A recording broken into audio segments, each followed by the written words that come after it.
నెల్లూరు జిల్లా బుచ్చిరెడ్డిపాలెంలో సిపిఎం నాయకులు సామాజిక శంఖారావం కార్యక్రమం నిర్వహించారు. సిపిఎం పార్టీ ఆఫీస్ నుంచి తహసీల్దార్ కార్యాలయం వరకు ర్యాలీగా వెళ్లి ఎంఆర్ఓకు వినతిపత్రం సమర్పించారు. డిజిటల్ యుగంలోనూ కుల వివక్ష పోలేదని సిపిఎం నేతలు అన్నారు. ఎస్సీ ఎస్టీ కాలనీలో మౌలిక వసతులు కల్పించడంలో ప్రభుత్వం విఫలమైందని ఆరోపించారు.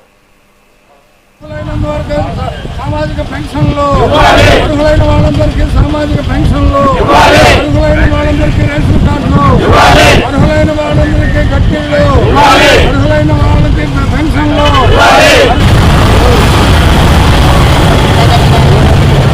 పరిష్కరించాలి. దళితుల సమస్యలను ఇవ్వాలి, అర్హులైన ప్రజలందరికీ పెన్షన్లను అరికట్టాలి. గ్రామాల్లో కుల వివక్షతను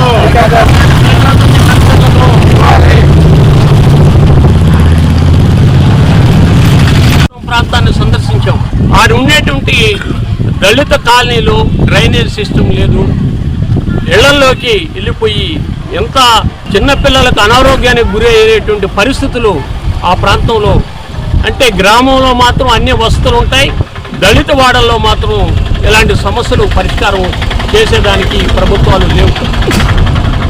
గిరిజన కాలనీ ఉంది. గిరిజన కాలనీలో అంత్యోదయ కార్డులు ఇచ్చేదానికి 30 కేజీలు బియ్యం ఇవ్వచ్చు, ఒంటరి మహిళకి ఇవ్వచ్చు. కానీ ఆడుండేటువంటి గిరిజనులకి కనీసం చిన్న గుడిసెల్లో ఉన్నారు, ఇళ్ళు లేవు. గట్టిళ్ళు మేము నిర్మిస్తామనేటువంటి ప్రభుత్వం పెద్ద ఎత్తున ప్రచారం చేస్తుంది. కానీ కనీసం గిరిజనుల యొక్క సమస్యలు పట్టించుకునేదానికి, వాళ్ళు చనిపోతే గౌరవపదంగా ఏదన్నా శ్మశాన వాటిక లేదు, పెన్నా నదిలో పూడ్చిపెట్టాలి. జిల్లా మొత్తం అలాగే మండలంలో అనేక దళిత వాడల్లో అధ్యయన యాత్రలు చేయడం జరిగింది. ఈ అధ్యయన యాత్రల సందర్భంగా అనేక రకాల సమస్యలు ఈరోజు అధ్యయన బృందాల దృష్టికి వచ్చినాయి. ప్రధానంగా దళిత వాడలు ఊరికి దూరంగా వెలివేయబడి అలాగే మురికి కూపాలుగా మిగిలిన పరిస్థితి ఈరోజు ఉంది. అర్హులైన పేదలందరికీ ఎక్కడా పెన్షన్లు లేవు. చాలా కుటుంబాలను కూడా ఈరోజు ఉపాధి లేక బయట ప్రాంతాలకు పోయి వలసపోయే పరిస్థితి. చాలామందికి గట్టిళ్ళు లేవు, ఇళ్ల స్థలాలు లేవు. ఇంకా చాలా చోట్ల తెలియకుండానే కుల వివక్షత గ్రామాల్లో ఉంది. అది కంటికి కనపడకుండా బయటికేమో బాహ్య ప్రపంచంలో చాలా బాగున్నట్టు కనిపిస్తుంది. కానీ ఈనాటికి అనేక గ్రామాల్లో అగ్రవర్ణాలు ఉన్న దేవాలయంలోకి దళితుల ప్రవేశం లేదు. అలాగే సమాన బహిరంగ ప్రదేశాల్లో సమానంగా కూర్చునే పరిస్థితి లేదు. ప్రధానంగా దళిత వాడలకు శ్మశాన సమస్య చాలా తీవ్రంగా ఉంది.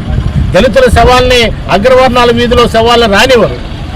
ఒకవేళ శ్మశానం ఉన్న ఆ శ్మశానం కంప చెట్లు తిరిగిపోయి దారి డొంక లేకుండా వాళ్ళు శ్మశాన అంత్యక్రియలు కూడా నోచుకునే పరిస్థితి. శ్మశాన స్థలాలు లేవు. ఇక నదుల్లోనూ ఏడో పుచ్చుకోవాల్సిన పరిస్థితి.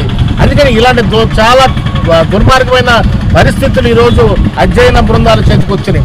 ఇంకా అనేక ప్రాంతాల్లో సామాజిక పెన్షన్లు, వితంతు పెన్షన్లు, వికలాంగుల పెన్షన్లు కూడా చాలా మందికి కూటమి ప్రభుత్వం వచ్చి 2.5 సంవత్సరం కాబోతున్న ఈ వరకు ఆ పెన్షన్లు అతిగతి లేదు. ఆ పెన్షన్లు అప్లికేషన్లు ఎన్ని పెట్టుకున్నా పట్టించుకునే పరిస్థితి లేదు. అలాగే ఇళ్ల స్థలాలు లేవు, గట్టిళ్ళు లేవు.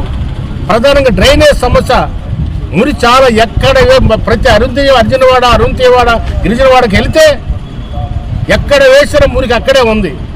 సైడ్ కాలువలు ఉండవు, కంప చెట్లతో ఎక్కడ చాలా చోట్ల సిమెంట్ రోడ్లు కూడా లోచుకునే పరిస్థితి అనేక దళిత వాడల్లో ఉంది.